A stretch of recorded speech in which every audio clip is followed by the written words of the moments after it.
Bienvenidos sean todos a una nueva jornada del 35º Congreso Científico Internacional FENSOLCEN 2020 con el lema Salud Global, Avances y Desafíos. La jornada de hoy contaremos con la charla magistral denominada Fascitis necrotizante a cargo del ponente Carlos Santamaría. El doctor Carlos Santamaría es médico egresado de la Facultad de Ciencias de la Salud, profesor Dr. Manuel Riveros, de la Universidad de la UPE Asunción, médico residente de Medicina Familiar, Hospital General Barrio Obrero, especialista en didáctica universitaria, miembro de la Red Joven de la CODAGIT y miembro fundador actual secretario suplente de la Asociación de Extensión Universitaria de Ciencias de la Salud de Universidades Privadas del Paraguay. Agradecemos al doctor Carlos Santamaría por su colaboración y aporte en nuestro magno evento científico. A continuación, damos inicio a la ponencia. Doctor, tiene vía libre para empezar su ponencia. Muchas gracias. Muy buenas a todos. Es un gusto para mí poder colaborar desde lo pequeño que sé para la formación de los participantes del Congreso. Me gusta mucho que este año se haya hecho, o sea, que el país elegido este año sea Paraguay. Lastimosamente la pandemia redujo un poco las expectativas, pero intentemos pasar de largo, ¿verdad? Para los que me conocen, ese es el logo que me identifica, capaz y porque mis orejas son un poquito pequeñas, ¿verdad? Y el logo del Congreso. ¿Quién diría que algún día podría llegar a unir mi diseño con el logo de un Congreso internacional, ¿eh? Bueno, me presento nuevamente, formo parte del plantel de médicos del Hospital de Barrio Obrero. Actualmente estoy haciendo la residencia de medicina familiar y prestando servicio en el servicio, valga la redundancia, de clínica médica. Ahora vamos a hablar acerca de la fascitis necrotizante, que es una enfermedad muy poco común y justamente por eso hice un cambio de tema porque tenía inicialmente otro. Y voy a aprovechar de que existen dos casos atendidos por mí este año como para que todos podamos aprender un poquito más, ¿verdad? Bueno, sé que las clases online o este tema virtual es muy aburrido, pero vamos a tratar de hacer lo más divertido posible y por sobre todo lo más edificante posible, ¿verdad? Ya que es medio difícil aprender a veces detrás de una pantalla, las clases presenciales son mucho más aprovechadas, pero como dije, vamos a tratar de hacer magia para que todos podamos sacarle provecho a estos minutos. Sé que muchos van a empezar con altas expectativas cualquier tipo de charla, no solamente la mía, pero intentemos de que no terminemos o no culminemos esto de esa manera, ¿verdad? Como se ve en la figura. A ver, me esperan un ratito, voy a silenciar para que no esté haciendo sonido. Ahí está. Bueno, esperemos que no terminemos de esa manera. Vamos a empezar bien y vamos a terminar bien, no desganados ni semi-muertos, ¿verdad? Y quiero que por favor me presten atención unos minutos. Vamos a tratar de dejar el infaltable celular a un costado.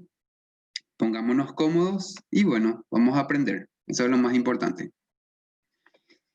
Antes de dar inicio a la charla, quisiera agradecer obviamente al comité organizador de la FELSOCEM por acercarse a mí e invitarme a formar parte del prestigioso plantel de disertantes.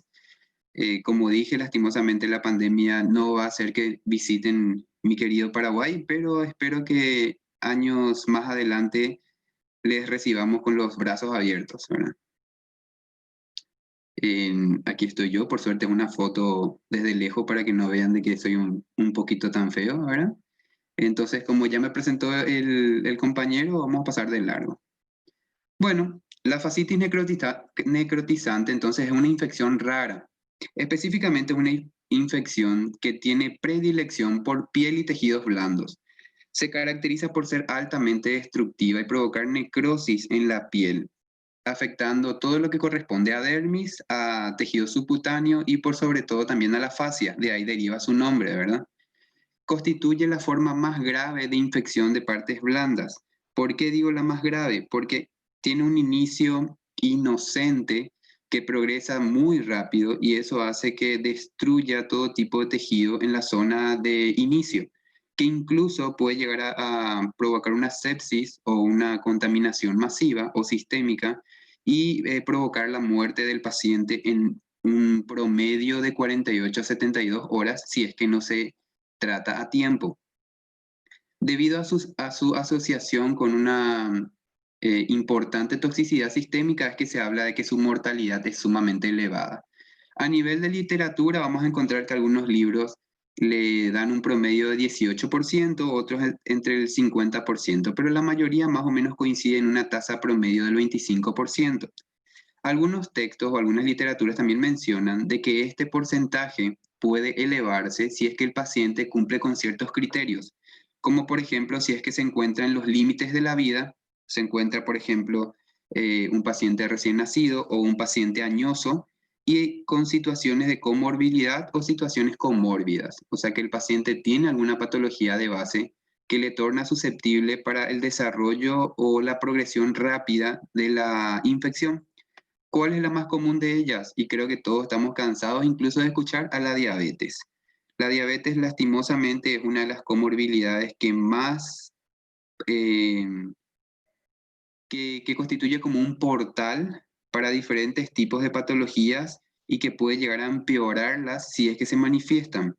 También está la insuficiencia renal crónica porque lastimosamente también la fascitis, como provoca sepsis masiva, puede llegar a comprometer la función renal. Pero si de por sí ya estaba comprometida antes de la infección, es mucho más difícil todavía que el paciente pueda tener un buen pronóstico.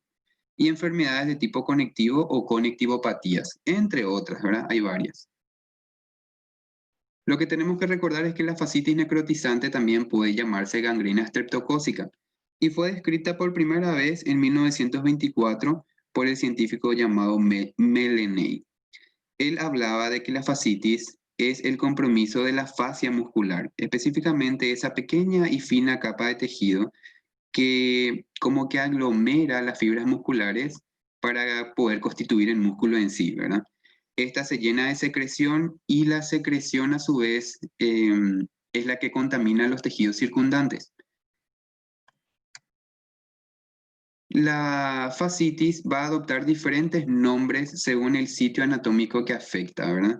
Entre los más comunes, para nosotros por lo menos, tenemos que recordar a la famosísima enfermedad de Fournier, que es cuando la fascitis necrotizante afecta específicamente a la región del periné, de la pared abdominal y órganos genitales. Incluso algunos textos dicen que enfermedad de Fournier solamente se le puede llamar cuando afecta al género masculino.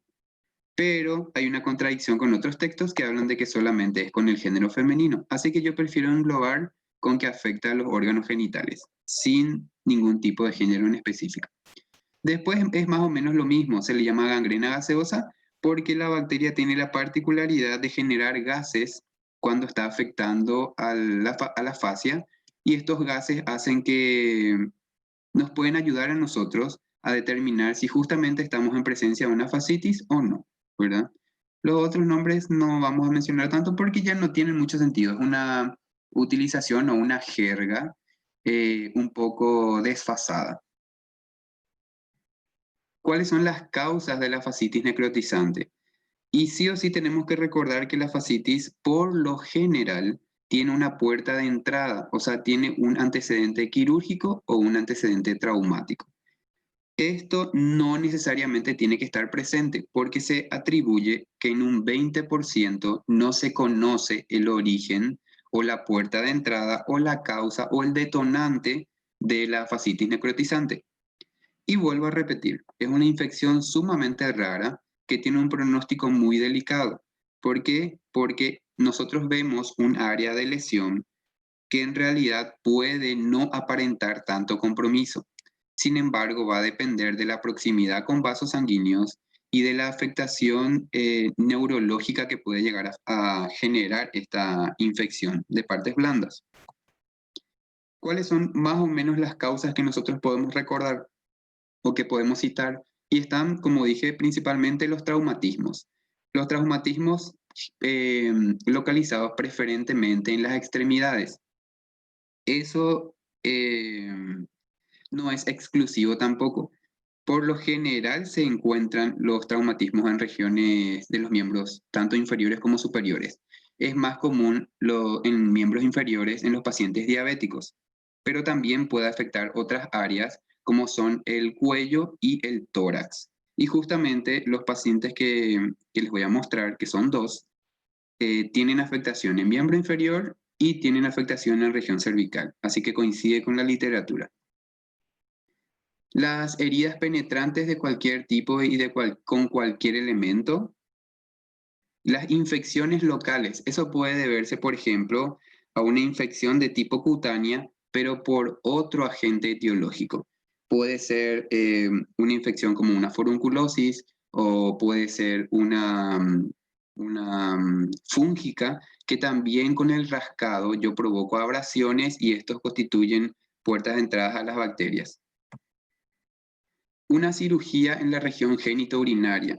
Por lo general, es más fácil para el hombre crear un microambiente ideal para el florecimiento o el cultivo de ciertos tipos de bacterias, incluso de hongos, en la región genital, porque los testículos dan un cierto ambiente diferente a lo que vendría a ser la vulva en el caso de las mujeres.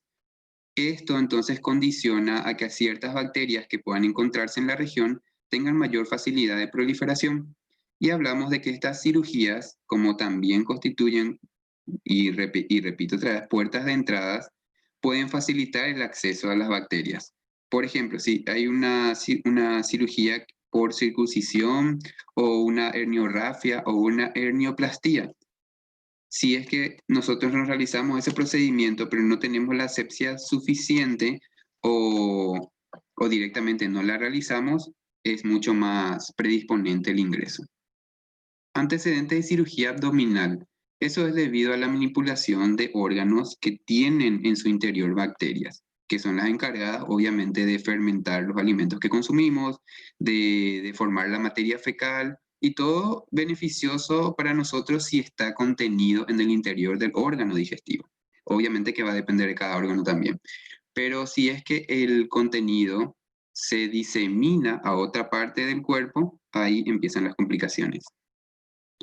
Y algo que parece insólito inclusive es que también la fascitis necrotizante, hay literaturas que reportan que pueden generarse a partir de picadura de insectos. Esto es porque algunos insectos tienen ciertas bacterias que colonizan sus mandíbulas o sus púas. Otras causas que también podemos citar son las complicaciones postoperatorias de cualquier tipo, más todavía si es que requiere internación con tiempo indefinido o tiempo prolongado, porque como bien sabemos, en el hospital las bacterias son más resistentes de las que se encontrarían en las comunidades. Entonces, esto también contribuye a que el paciente pueda contaminarse en el propio hospital. Las úlceras o forúnculos, las úlceras principalmente las vasculares o las que tengan que ver con neuropatía diabética, estas son las que pueden contribuir fácilmente al desarrollo de fascitis necrotizante. ¿Por qué?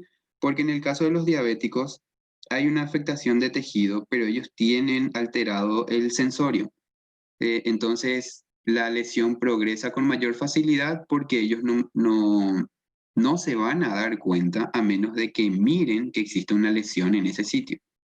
Y por lo general, como les dije, a los diabéticos le afecta más todavía los miembros inferiores, o sea, las extremidades, principalmente los miembros inferiores.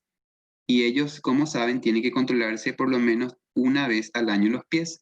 ¿Por qué? Porque ellos tienen abrasiones o el calzado les es incómodo o porque se generaron grietas entre los interdigitales o por la presencia de micosis, y todo eso va a contribuir a la posibilidad de desarrollo de fascitis. La forunculosis es un poco más improbable, pero de igual manera la puede generar más todavía cuando son varios los forúnculos comprometidos. Las inyecciones de drogas y medicamentos, estas pueden ser de forma legal o ilegal. La mencioné específicamente porque nosotros en la práctica médica realizamos cierto tipo de punciones. A veces son venopunciones o son punciones, por ejemplo, las intramusculares para la administración de cierto tipo de analgésicos, entre otros, ¿verdad? Y esto también puede comprometer a nuestra piel para que justamente se desarrolle la fascitis. Eso no quiere decir de que yo voy a aplicarme una vacuna, por ejemplo, y ya tengo que pensar de que voy a desarrollar fascitis. No, no tiene nada que ver. Tiene que haber ciertos tipos de factores de riesgo o factores predisponentes, que los vamos a ir mencionando enseguida, así que no se preocupen. Y las drogas ilegales más todavía, porque generalmente cuando un paciente, le vamos a llamar, es consumidor de drogas ilícitas, no hay una muy buena higiene. Entonces ellos comparten la jeringa, lo cual facilita la transmisión de cualquier otro tipo de patologías. Y como están en un ambiente por lo general sucio o en la calle, eso contribuye todavía. Estas pueden ser de administración subcutánea o endovenosa, y acá también se vuelve a repetir el caso de los diabéticos, cuando se administran su insulina, que como bien sabemos es subcutánea. Las fístulas colocutáneas tienen que ver, como les dije anteriormente, con la migración de las bacterias del aparato digestivo a cualquier otro tipo de medio que no debería de tener las bacterias en cuestión. Un absceso perirrectal, que es lo mismo, y la obesidad. ¿Por qué la obesidad es factor contribuyente de la fascitis? Porque puede ser capaz de generar una lipólisis grasa o una necrólisis grasa, ¿verdad? En donde existe, como la persona es muy obesa, en la parte periférica, donde hay mayor acúmulo de grasas, no existe un buen riego sanguíneo. Entonces, esto puede comprometer el tejido y necrosarlo, que nosotros vamos a pensar directamente en una infección, pero puede ser producto de una mala circulación sanguínea por culpa del excedente de grasa. La mordedura de animales, como les repito otra vez, tiene que ver mucho con la cantidad de bacterias que se encuentran en la boca del animal en cuestión y por el ambiente en el cual nosotros nos podemos llegar a desarrollar, en el caso que no tomemos la asepsia respectiva. Y las causas idiopáticas, o sea que ya no sabemos a qué se debe. Hicimos una investigación exhaustiva, hicimos un interrogatorio, capaz y cumplimos con todos los métodos auxiliares, pero definitivamente no encontramos la razón y bueno, vamos a catalogarle como causa idiopática porque ya no sabemos cómo continuar. Y encontré entre las literaturas de que se le puede atribuir a una probable causa medicamentosa en algunas oportunidades, que son aquellos pacientes que tienen la costumbre de consumir AINES de forma crónica. O sea que existe una probabilidad, pero esta probabilidad todavía no está demostrada. O sea, sigue siendo una hipótesis, no algo seguro. Y bueno, espero que me estén siguiendo todavía, que no esté hablando muy rápido, ¿verdad? Si es que están así como el monito, bueno, no importa, vamos a tratar de borrar las dudas a medida que avancemos. ¿Cuáles son los factores de riesgo? Que es lo que yo les vengo mencionando hace unos minutos.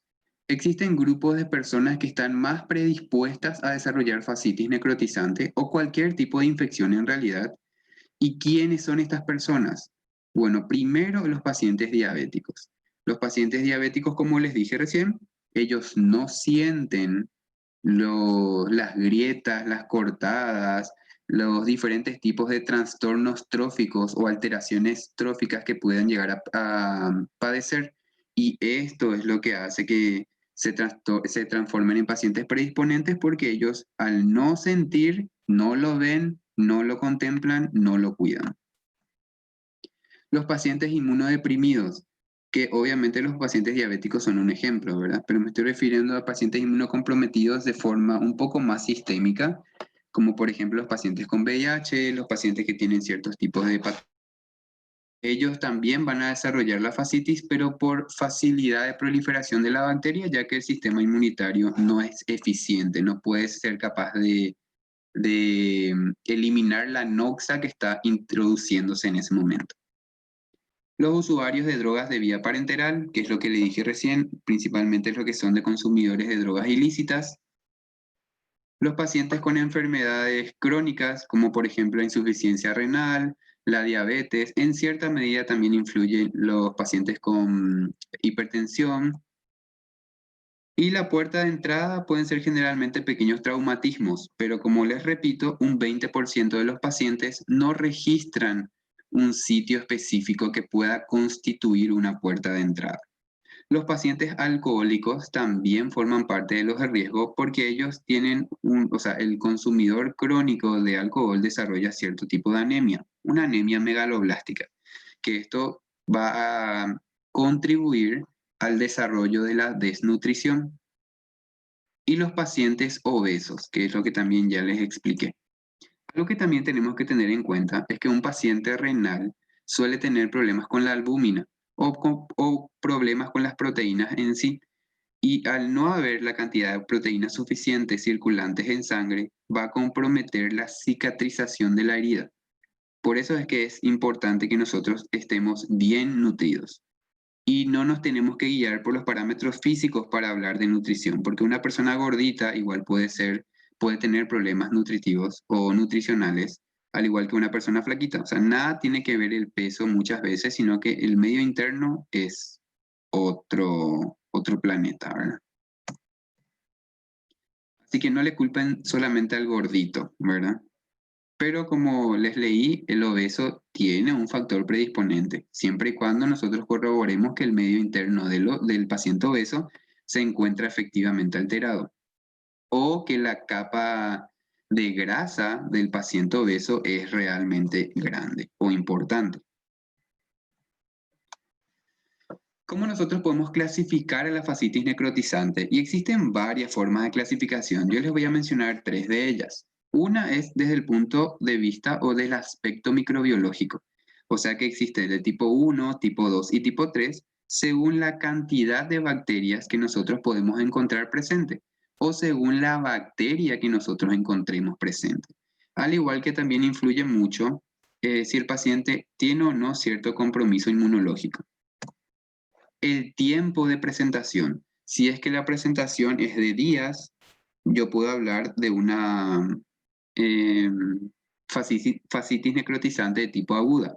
Si yo hablo de semanas, estoy hablando de subaguda. Y si yo puedo hablar de horas o incluso primeros días, estoy hablando de fascitis necrotizante de tipo fulminante, que máximo le da un periodo de 48 horas a la persona para poder ser tratada, y de no tratarse, lastimosamente, la persona tiene altas probabilidades de morir. Y el periodo evolutivo, si es que se encuentra en un estadio inicial, si se encuentra en un estadio intermedio o si se encuentra en un estadio tardío. La verdad que es medio difícil hablar de un tiempo de presentación y de un tiempo de evolución sin que haya confusión. Entonces, repito, el tiempo de presentación tiene que ver con el tiempo de horas, días o semanas que la lesión está en curso, mientras que el tiempo evolutivo habla de las características de la lesión en los diferentes tiempos.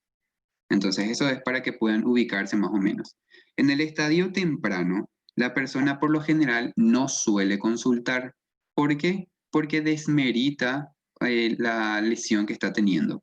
Puede ser simplemente apreciado como una paspadura o como una dermatitis, o puede ser una suerte de zona de rascado donde solamente se puso rojo porque yo me rasqué, o puede ser, me salió un granito, o es un punto rojo por una picadura de un mosquito, o sale rojo porque estaba apretándome la ropa.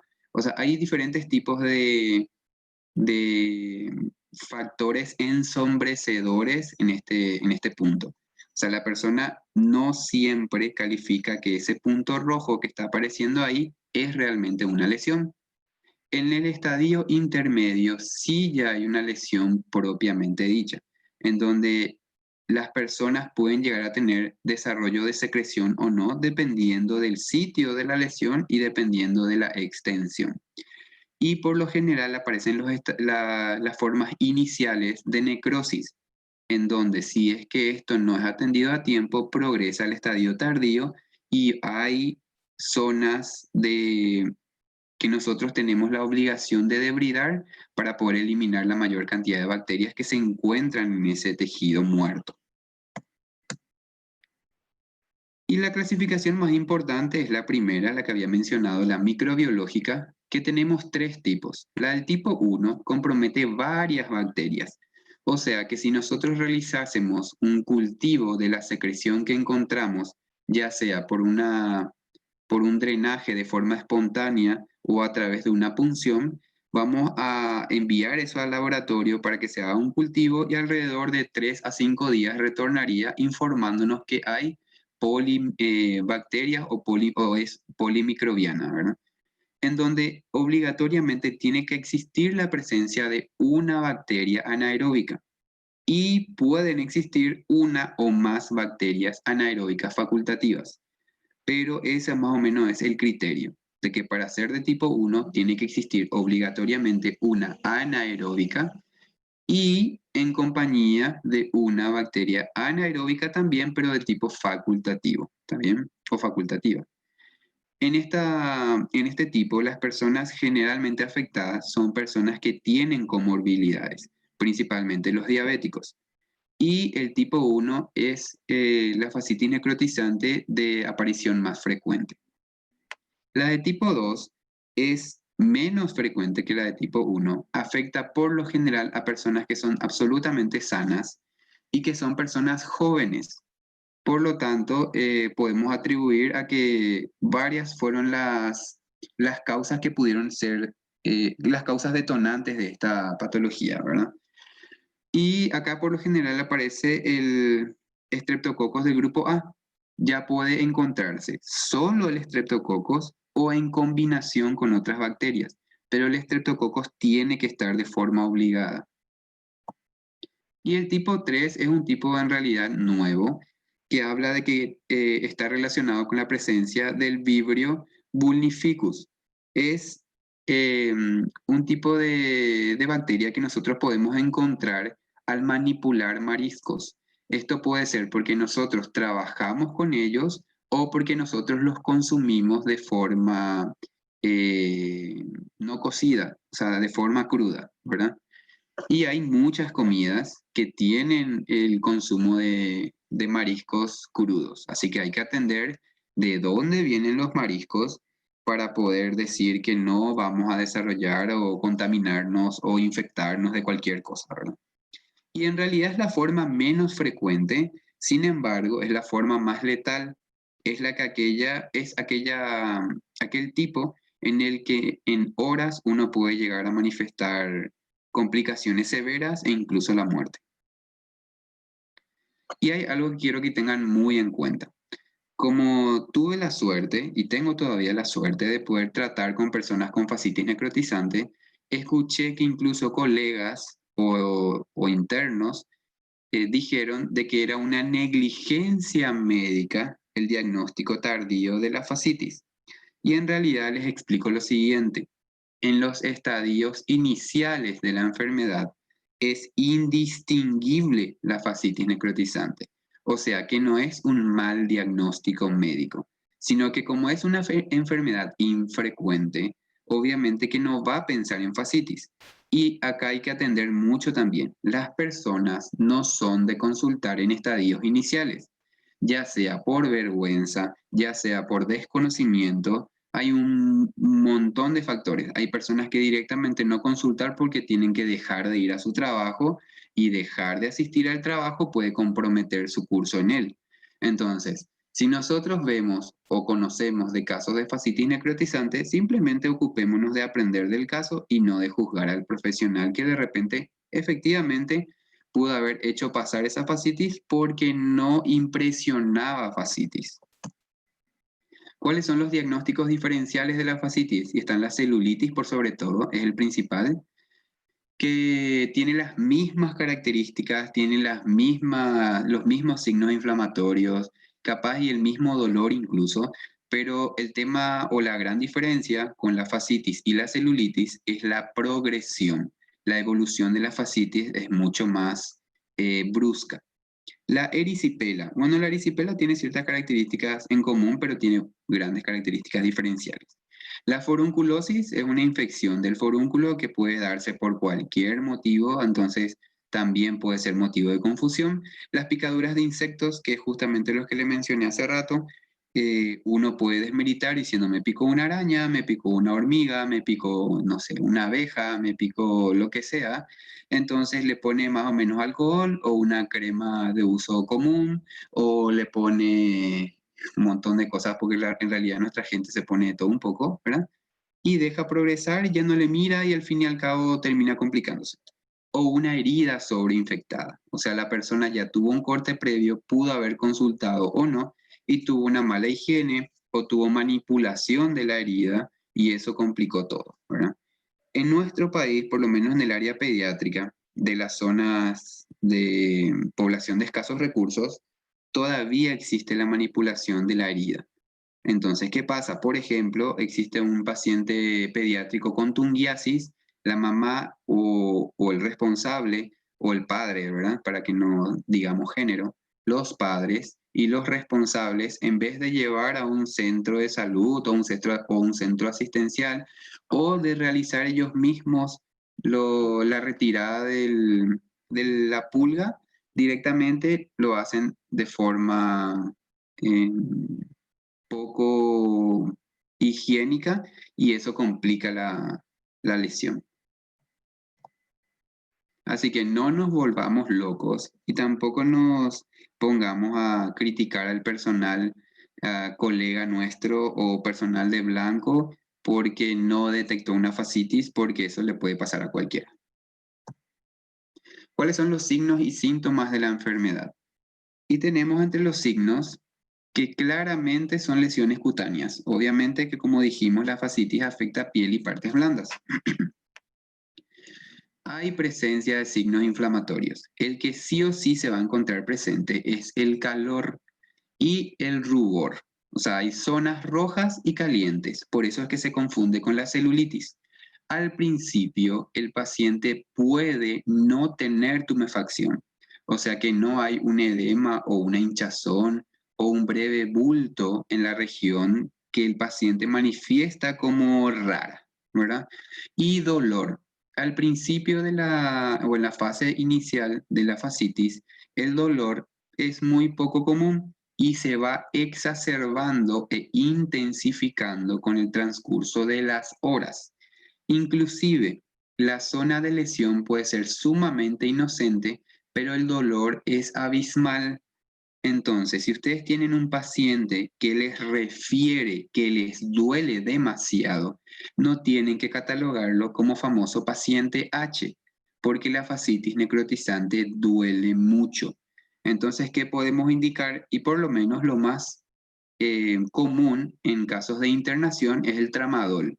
¿Por qué? Porque incluso no podemos utilizar ketorolac todo el tiempo, porque ketorolac compromete el perfil renal. Y acuérdense de que si un paciente ya tiene enfermedad renal crónica establecida o es un enfermo renal con hemodiálisis o ya tiene una insuficiencia renal aguda, no le podemos aumentar o agravar esa condición. No podemos tampoco darle muchos analgésicos comunes porque eso puede ser gastrolesivo y al mismo tiempo no son tan eficientes. El dolor es intenso y es mucho, entonces no sirve. El paciente va a referir taquicardia que muchas veces es causa del dolor o directamente la desesperación de ver que progresa eso en forma muy rápida y entonces como que no le encuentran solución, ¿verdad? Ahí influye mucho la respuesta mental que el paciente le pueda dar a su lesión. Y hay pacientes que tienen trastornos por lo menos de ansiedad y eso complica un poco las explicaciones o la paciencia que el paciente puede llegar a manifestar. Hay polipnea, no siempre. Esto tiene que ver también con el dolor. ¿Hay irritabilidad? Sí. El paciente está muy irritable porque no encuentra solución a su problema o porque directamente avanzó tan rápido que piensan que se van a morir. Entonces, hay que hablarle mucho a los pacientes y a los familiares. Y hay que aclararle también a los familiares de que el pronóstico es delicado. Por lo tanto, es una posibilidad, dependiendo de la zona de lesión y de la extensión de la lesión. Pero no podemos omitir tampoco de que no va a ocurrir. Es mejor avisar, ¿verdad? Más todavía porque hoy día cualquier procedimiento que no se avisa termina siendo una negligencia del médico y eso nos trae complicaciones que pueden comprometer nuestro ejercicio profesional. Fiebre, como bien saben, la fiebre es inespecífica. Cuando hay cualquier tipo de proceso infeccioso aparece la fiebre. Entonces, la fiebre no es un determinante para decir si existe o no fascitis, ¿verdad? Porque en los pacientes adultos mayores, la fiebre por lo general no se suele dar. ¿Por qué? Porque su sistema inmunitario no responde tanto como cuando eran jóvenes. Entonces, puede o no aparecer fiebre en adultos mayores que sí tienen fascitis. Y la lesión suele estar indurada, suele tener la característica de piel leñosa y en casos muy avanzados el dolor que era intenso puede desaparecer. ¿Por qué? Porque existe un compromiso neurológico. O sea, el nervio puede estar tocado y eso hace que, o necrosado, y eso hace que no se transmitan obviamente las respuestas sensitivas. Y en el caso de que exista una secreción que puede ser drenada de forma espontánea o provocada por nosotros, el olor es bien característico porque es muy feo. O sea, es un olor feo, intenso, que se queda en tu nariz por un buen rato, ¿verdad? Otros signos y síntomas es que en la piel aparecen placas descoloridas. Les voy a mostrar enseguida el caso clínico para que vean a qué me refiero con placas descoloridas. Son placas que pueden ser en realidad mucho más claras que el color de piel natural del paciente, pero por lo general se manifiestan como placas hiperpigmentadas, o sea que son placas bien oscuras, que después cuando ya quedan necrosadas se transforman en placas negras, ¿verdad? En donde yo puedo llegar a clavarle con una jeringa o con un bisturí y el paciente no siente porque son zonas muertas. Son márgenes indefinidos. Yo veo que hay una zona eritematosa, pero yo no sé específicamente dónde termina. Por eso sería bueno que cuando recibamos una afección en piel, nosotros marquemos la piel con un marcador de tipo permanente, para que entonces si la persona se moviliza o con su ropa va tocando la marca que le hicimos, no desaparezca. Y gracias a la marca nosotros vamos a ver si es que existe progresión o existe involución. Como les dije, puede existir edema o signos o signos inflamatorios, ¿verdad? Perdón, signos de linfangitis. El edema no es tampoco característico, puede estar totalmente ausente. Los pacientes manifiestan un dolor importante, pero acuérdense, si son fases tardías, el dolor puede también estar ausente.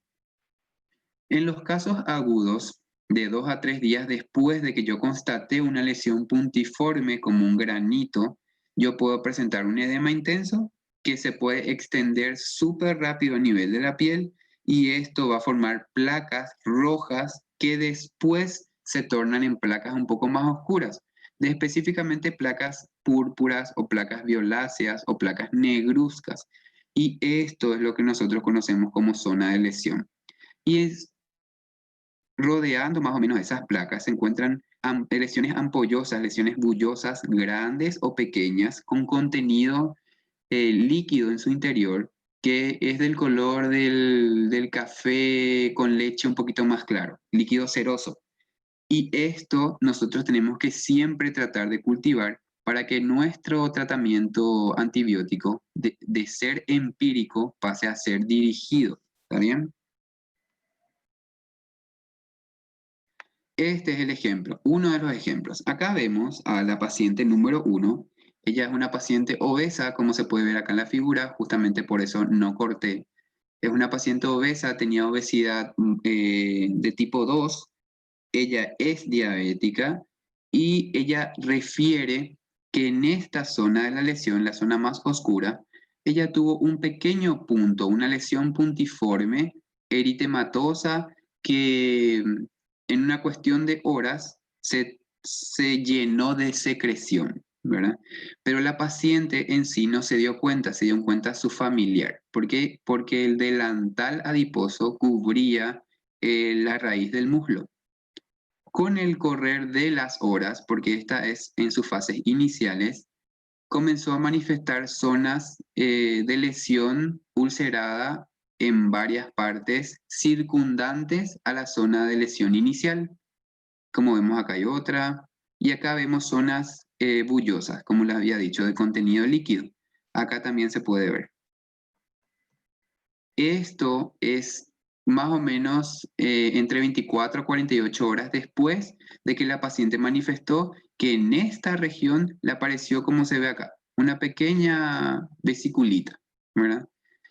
Como ven, acá hay varios cambios tróficos. Tenemos un descamamiento, tenemos una zona eritematosa, una zona violácea y una zona un poco más oscura de necrosis. Y vemos varios sitios de contenido líquido que drenaron de forma espontánea. Nosotros, cuando la paciente llegó a nuestro hospital, lo que hicimos fue hacerle una ecografía, pero no quiero adelantar tanto porque vamos a hacer por partes, en donde le punzamos y, o sea, el servicio de cirugía le punzó, ¿verdad? Y ahí fue donde más o menos vinieron las complicaciones posteriores. ¿Cómo se llega al diagnóstico? Y bueno, lo primero que tenemos que reconocer son las características de la fascitis. Uno es la zona de lesión. Dijimos de que afecta principalmente las extremidades y continúa el cuello junto con el torso o el tórax, ¿verdad? Hay otros sitios de lesión, claro que sí, pero esos son los más frecuentes. El rango etario. Y mayormente la enfermedad es propia de personas adultas. Eso no quiere decir de que haya en extremos de la vida de edades inferiores a la adulta. Por ejemplo, en pacientes neonatos. En pacientes neonatos, la fascitis de entre todos los pacientes pediátricos es la más común. ¿Por qué? Porque está asociado a onfalitis. También puede estar asociado a valinitis. ¿Por qué? Porque el cuidado de los genitales en el neonato es muy... Sigue siendo cierto tabú en la población que no quieren tocarle el pene, por ejemplo, a un bebito recién nacido, porque creen que le van a romper, le van a lastimar, le van a cortar, entre otras cosas. Y después también porque tienen miedo de que cuando le decaloten no lo puedan volver a cubrir, o sea, el prepucio volver a su sitio normal. Y entonces eso también es, las madres tienen ese miedo. Y el padre, por más de que tiene el mismo órgano sexual, tampoco se anima a realizar el proceso de higiene en sus recién nacidos. Obviamente que tiene un rango también de edad para poder hablar de que tiene que higienizarse y no, ¿verdad? Las características de la lesión al examen físico aparecen crepitantes, o sea que cuando yo toco se escucha como un sonidito de burbujas. Es como cuando nosotros, anteriormente se vendían pequeños globitos con harina. Y bueno, y eso nosotros apretábamos y hacía un cierto chasquido. Bueno, ese mismo sonido es el que aparece cuando existe la fascitis. Pero el tema es que nosotros no podemos corroborar esos chasquidos porque al paciente le duele mucho. Entonces casi no nos permite tocar la lesión. Hay zonas violáceas, como vimos en la fotografía anterior, que después con el tiempo progresan a gangrena porque se transforman en lesiones ulceradas. El avance es súper rápido, el empeoramiento del paciente también puede tener fiebre abundante, puede tener vómitos y diarrea, puede tener malestar general, puede incluso inmovilizar el miembro afecto, entre otros. Y el dolor es intenso, como les especifiqué. En ese momento, aparte de las características físicas, porque el diagnóstico también puede ser, de la fascitis puede ser clínico, en realidad la sospecha se va a confirmar con estudio de imágenes. Pero a todo paciente que tenga algún tipo de afección siempre se le solicita analítica completa, por lo general. Pero nosotros solamente podemos encargarnos de solicitar lo siguiente: los reactantes de fase aguda, como por ejemplo un hemograma, y ahí vamos a constatar si existe o no leucocitosis, o sea, aumento en la cantidad de glóbulos blancos. Vamos a ver de que los neutrófilos son los que se encuentran mayormente aumentados, no los linfocitos, ¿verdad? La velocidad de sedimentación glomerular también es un patrón. pero es muy inespecífico, así que lo vamos a solicitar, pero no nos va a decir que es fascitis. La PCR es un indicador de infección de fase aguda muy utilizado en el Paraguay, más todavía en los centros eh, nacionales.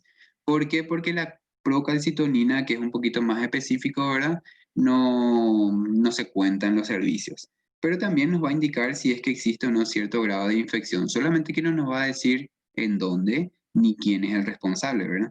La ferritina. La ferritina es algo que se pide mucho en estas épocas. ¿Por qué? Porque es un cierto tipo de marcador para hablar de si la persona tiene o no COVID, ¿verdad? Junto con el dímero D y junto con otros parámetros más.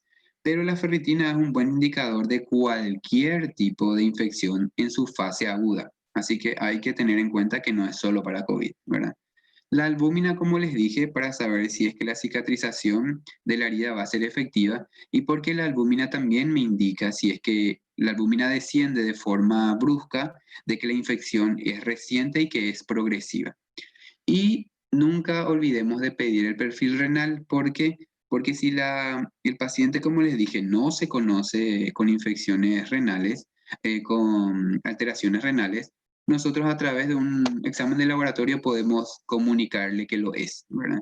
Si es que eso, como por ejemplo la urea y la creatinina, que es lo que más valoramos en el perfil renal, están en aumento considerable y sostenido, tenemos que pensar que el paciente, aparte de recibir su terapia de tratamiento contra la fascitis, tiene que ser enviado a diálisis, porque si no, el paciente no va a sobrevivir. Y antes de pasar, con referente a los signos y síntomas, ahora que recuerdo, muchos libros atribuyen que los signos y síntomas están sujetos al responsable de la fascitis. O sea, si hay cierta bacteria, voy a tener ciertos síntomas. Si hay otra bacteria, voy a tener otros síntomas. Y en realidad no es así. O sea, la misma bacteria puede ocasionar diferentes síntomas, por lo tanto es difícil hablar de qué tipo de bacteria se encuentra presente. Continuando, después de que le solicitemos los laboratorios, vamos a realizarle un frote de sangre periférica para poder realizar una tinción de Gram, pero también podemos quitar la secreción que drena o que nosotros drenamos de la lesión para realizar la tinción de Gram y ver si son bacilos Gram positivos o si son bacilos Gram negativos. Y en base a eso después enviar una parte de la muestra a cultivo para poder determinar la bacteria que puede llegar a crecer, que por lo general, como les dije, es polimicrobiana. Pero si es que nosotros tenemos su crecimiento, podemos realizar el antibiograma. Entonces, el tratamiento que inicialmente es empírico pasa a ser bien dirigido para que la persona tenga una mejor evolución. Tenemos que siempre hemocultivar. ¿Por qué? Porque nunca sabemos si es que existe un compromiso vascular real en un paciente con fascitis. No suele afectar eh, vasos sanguíneos cuando son extremidades, pero cuando afectan al cuello existe una facilidad, una predisposición alta de que las bacterias del cuello que se encontraban en piel puedan ingresar a los grandes vasos del cuello. Se solicita estudio por imágenes. La radiografía en realidad es casi protocolar, nomás porque no nos va a decir demasiado, pero algunos servicios solo cuentan con radiografía, así que hay que manejarlo, ¿verdad? Se van a ver pequeñas zonas de gas contenida en el interior como para poder pensar en una fascitis. Lo más recomendable es realizar una ecografía porque no es invasiva, se puede realizar muchas veces y es económica. Entonces el paciente va a poder someterse al estudio y nosotros constatar si existe justamente gas, si es que hay colecciones, si es que esas colecciones son superficiales o si son profundas, si es que existe distorsión o existe algún tipo de compromiso anatómico, si es que hay un edema perilesional que nosotros pasamos por alto por falta de experiencia, entre otras razones, ¿verdad? Y por sobre todo para dimensionar la extensión, pero la extensión tampoco puede valorarse mucho por una ecografía. Lo ideal sería solicitarle una tomografía, pero las tomografías hoy día están muy requeridas o demandadas por el tema que los pacientes COVID son los que mayormente requieren, ¿verdad? Son más importantes. No digo con eso que la fascitis sea menos importante que el COVID, sino que debido a la pandemia le dan prioridad. No tenemos que olvidar de que se tiene que realizar la tinción de Gran. Creo que se está repitiendo nomás la diapositiva. Esto. La punción aspirativa guiada con ultrasonido. O sea, tenemos que nosotros punzar la zona de lesión en ciertos sitios específicos porque en ese sitio se encuentra una colección profunda. Y la colección profunda es la que contiene la mayor cantidad de bacterias responsables. Entonces hay que hacerlo de forma dirigida para no afectar otros órganos o inclusive no clavar algún vaso, ¿verdad? Y enviar una muestra de anatomía patológica. ¿Por qué? Porque a través de la anatomía patológica yo voy a ver si es que hay compromiso vascular, si es que hay compromiso de ciertos tejidos en realidad, dependiendo de las características que el anatomopatólogo observe a través de su estudio. Acá vemos, como les dije, esta es la lesión de la raíz del muslo. En este sitio y en este sitio se realizaron punciones dirigidas, pero haber realizado la punción complicó el cuadro. Por eso es que la punción no siempre tiene que valorarse o no siempre tiene que realizarse. Y en el caso que se realice hay que hacer un estricto control después. ¿Por qué? Porque esas zonas de punción lo único que hicieron fueron constituirse después en zonas de fibrosis y eventual necrosis. El tratamiento, lo primero siempre es la historia clínica. O sea, hay que mirarle mucho al paciente, hay que hacerle un buen examen físico de la zona de la lesión en sus estadios iniciales para poder intentar llegar al diagnóstico. Como les dije, el primer diagnóstico que se va a realizar es una celulitis, pero si el paciente queda internado, es más fácil ver los cambios que pueden llegar a suceder. Si alguno de los factores se encuentran presentes, por ejemplo, si el paciente te refiere que es diabético, si te refiere que tiene problemas renales, si el paciente te refiere que es alcohólico, si el paciente te refiere que es fumador, son muchos ya los factores que pueden sumarse a los datos para poder construir un diagnóstico, ¿verdad? En el caso de que el paciente tenga una fascitis ya de compromiso importante o por lo menos en un estadio inicial, pero de rápido avance, tenemos que valorar que el paciente entre los primeros días en cuidados intensivos. No necesariamente porque se va a descompensar y porque va a morir y todo lo demás. No, no tiene nada que ver con eso. Es simplemente porque la monitorización en una unidad de cuidados intensivos es estricta. En cambio, en un paciente que se encuentra internado en sala o en sala de contingencia, no es tanto el monitoreo, más todavía porque hay muchos pacientes y porque hay poco personal de enfermería. La recuperación y estabilización de las condiciones hemodinámicas va a asegurar, obviamente, que el paciente sobreviva. Si es que tiene algún compromiso hemodinámico, si no lo tiene, no amerita una administración de indicaciones para ello, ¿verdad? Y la terapia antimicrobiana, que por lo general, como les dije, suele ser empírica y de amplio espectro, que tiene que contemplar antibióticos que se encarguen de la eliminación de los anaerobios. La oxigenación, no siempre, pero algunos pacientes debido al dolor suelen desaturar y suelen tener un patrón respiratorio inusual. Entonces se les suele poner mascarilla o, perdón, cánula nasal, ¿verdad? Al principio.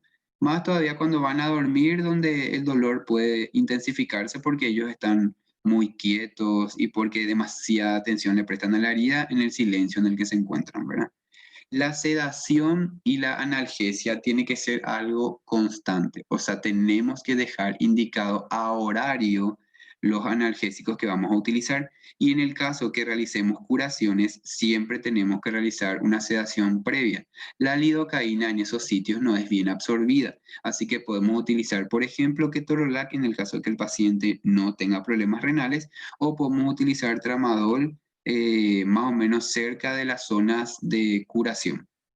La hemodiálisis, si es que tiene un compromiso, como les dije, renal o electrolítico, y el mayor y único y específico tratamiento para la fascitis es el tratamiento quirúrgico local o desbridamiento, o como acá en Paraguay por lo menos le llamamos el debridamiento. A nivel farmacológico, ¿qué es lo que vamos a utilizar? Obviamente después de la recuperación de la hemodinamia, que puede ser con soluciones electrolíticas, con correcciones de repente de ciertos electrolitos, puede utilizarse también la dopamina para la funcionalidad cardíaca, la albúmina para aquellos pacientes que están en una sarca o tienen cierto tipo de edemas. Lo que tenemos que recordar es que la albúmina administrada no es tan efectiva como la albúmina que se consume a través de la vía oral. Entonces, una dieta hiperproteica va a ser mucho más efectiva que la administración de albúmina. Los glóbulos, y ahí puede haber transfusiones, ¿verdad?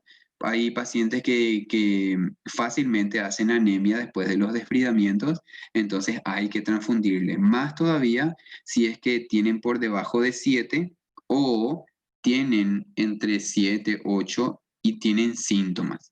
¿Por qué? Porque no hay que esperar que llegue a 7 para poder transfundir si el paciente ya te refiere que se siente mal, que está mareado, que le ves realmente empeorado. Como terapia antibiótica nosotros tenemos varias opciones. Las que están coloreadas en negro son las que más se utilizan en nuestros hospitales. En el caso de un paciente diabético se utiliza mucho el metronidazol porque tiene buena respuesta. En pediatría se utiliza mucho la clindamicina. De hecho, que la clinda es el antibiótico de mejor opción, pero algunos clínicos no lo suelen mirar con buenos ojos porque atribuyen que la clindamicina es solamente bacteriostático y no es bactericida. Entonces la clinda tiene que ir acompañado de otro antibiótico más, ¿verdad? Generalmente se utiliza banco. Y en el caso que banco tipo no tenga buena respuesta o el paciente no tenga una mejoría, esté siempre en meseta, se suele rotar por imipenem o piperatazo que no está escrito ahí, ¿verdad? Si el paciente obviamente no es alérgico, se utiliza penicilina.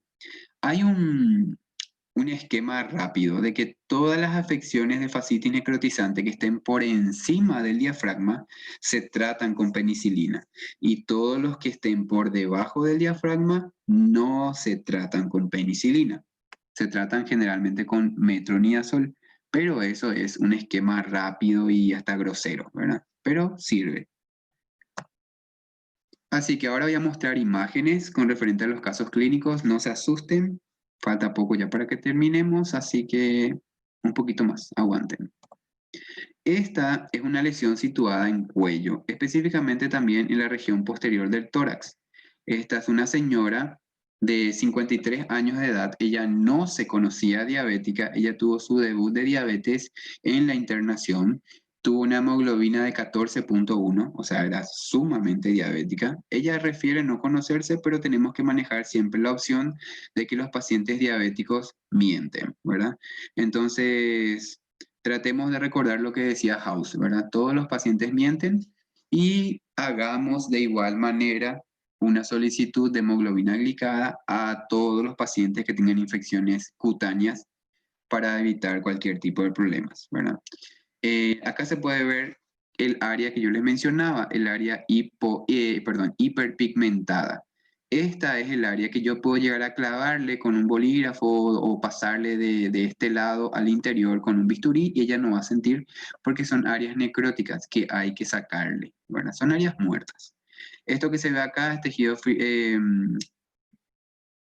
¿cómo se llama? Tejido fibrina, que va a ayudar a que se cicatrice formando tejido de granulación después, pero en lo personal nosotros somos de sacar esto porque suele tener colecciones o suelen tener después formaciones de pequeñas colonias de diferentes colores. Eso va a depender de la bacteria, ¿verdad? Les voy a mencionar enseguida una específica.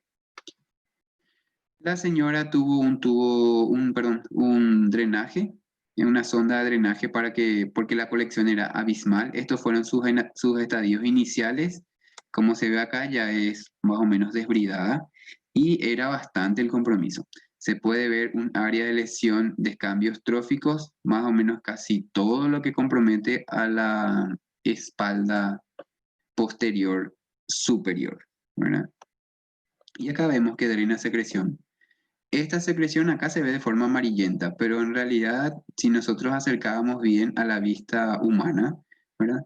Era de color verdosa. La señora terminó siendo positiva para pseudomonas. Acá se ve más o menos que es verdosa, ¿verdad? Este líquido estaba en abundante cantidad en su interior, nosotros teníamos que meter gasas por debajo para tratar de coleccionar todo lo que se podía. Se envió, como les dije, a muestra al laboratorio. Ella también se hizo sus respectivos cultivos de orina y de sangre, y como les dije, retornó positivo para Pseudomonas y tenía Staphylo haemolyticus en sangre. Y acá está su cuello, para que vean de que el compromiso era cervical y era torácico superior. Y así fue quedando con el tiempo posterior a las diferentes curaciones, ¿verdad? Tenemos que hacer que la zona de lesión sangre para saber si efectivamente hay vida, ¿verdad? Y acá se ve mucho mejor de lo que se veía en las fotos anteriores. Este es el primer caso de una paciente que no se conocía diabética y debutó con nosotros. Y este es el caso de una paciente diabética. La paciente retornó su hemoglobina 12.1, ella tiene artrosis de rodilla, ella tiene trastorno de ansiedad generalizada, ella es obesa de tipo 2, ella tiene hipertensión arterial, que en realidad se constató la hipertensión con nosotros, ella no se conocía hipertensa. Y eso, cuando ella llegó con nosotros, le realizamos el cultivo y salió positivo para tres diferentes bacterias. Una de ellas fue para Pseudomonas aeruginosa, la otra fue para Enterococcus fecalis, que nosotros atribuimos que por su proximidad al ano pudo haberse contaminado, ¿verdad? Más todavía porque ella tenía pañal, para evitar de que la secreción que emanaba de la lesión pueda manchar su ropa y la cama. Entonces, ella en sus primeros días tuvo diarrea y la diarrea pudo haber contaminado zonas de la herida, y eso simplemente contribuyó a la diseminación del enterococo. Y algo sumamente raro es que la tercera bacteria que brotó en ella es un Acinetobacter baumannii, que, como recordaremos, es una bacteria poco usual, más todavía en el ámbito comunitario, o sea, sí o sí es el ámbito hospitalario. Y ella está tratándose con un antibiótico bien dirigido y bien potente que se llama tigeciclina. Nosotros la administramos por lo menos cada 12 horas un frasco, pero la dosis inicial de carga fueron 2 frascos y múltiples debridamientos. Como vemos acá, hay tejido muscular, hay zonas de granulación, hay tejido fibrinolítico, fibroso, no sé cómo se pronuncia, discúlpenme. Y acá hay zonas todavía de lesión que con el tiempo también fueron debridadas. Esta, por ejemplo, es una zona de necrosis que cuando se le realizó el corte con bisturí, la persona no le dolía. Sin embargo, cuando uno toca esta zona de la lesión, la paciente sí refiere mucho dolor.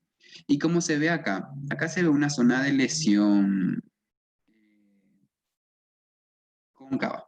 Esta es más o menos la lesión que la paciente manifestó haber tenido en la raíz del muslo y que se complicó y formó todo esto. Entonces, esto se controló todo el tiempo, como para saber si es que estaba con posibilidad de evolución. La mayoría confundió con una enfermedad de Fournier, pero como ven acá, el genital de la mujer no está comprometido. Es en la raíz del muslo, está próximo, pero no hay compromiso genital, ni tampoco del periné, ni mucho menos de la pared abdominal. Y acá se puede ver, esta es la zona en donde había colección de pseudomonas en bastante cantidad. Tuvimos nosotros que hacer las curaciones. Al principio se trataban con suero, luego se hizo con un poco de IO diluido, IO solución diluido, pero como bien saben, el IOP no es muy bien recepcionado en mucosa, entonces se tuvo que reemplazar al DAKIM.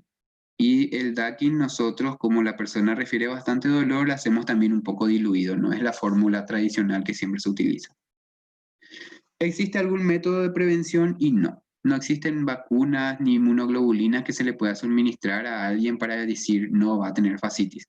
Pero manteniendo una vida sana, teniendo un buen consumo de alimentos, obviamente alimentos nutritivos, el consumo de agua, el buen descanso, la actividad deportiva, el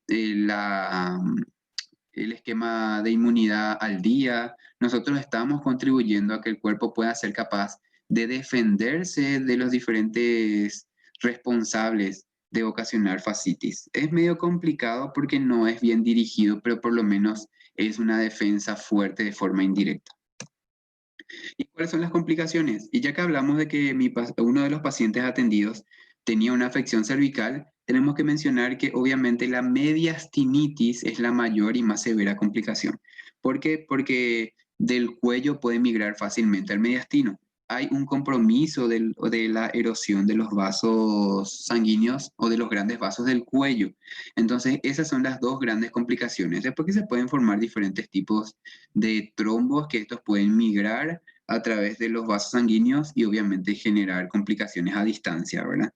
En el caso de cualquier tipo de fascitis, independientemente del lugar donde se encuentren, tenemos que hablar de que la complicación más severa es la sepsis, que puede llevar a una falla multiorgánica, específicamente a una falla renal con compromiso sistémico. O sea que tenemos que controlar bastante la progresión de la sepsis para que esto no afecte a los riñones y estos, a su vez, descompensen al paciente. Y bueno, hemos terminado. Espero de que hayan aprendido algo. Por sobre todo, hablé mucho, así que lo lamento si hablé muy rápido. Y bueno, cualquier cosa estamos en contacto. Así que cuando alguien quiera enseñarles a ustedes sobre fascitis, después de esta charla, espero de que mantengan la calma, que griten todo lo que quieran los demás y después ustedes hablen serenamente, educando al que habló por hablar. Una vez más, agradecemos al doctor Carlos Santamaría por su colaboración y aporte en el 35º Congreso Científico Internacional Felsosen con el lema Salud Global, Avances y Desafío. Damos por concluida esta ponencia y agradecemos la participación de los asistentes y recordamos siempre, somos Felsosen, ciencia que integra a Latinoamérica. Muchas gracias. Muchas gracias.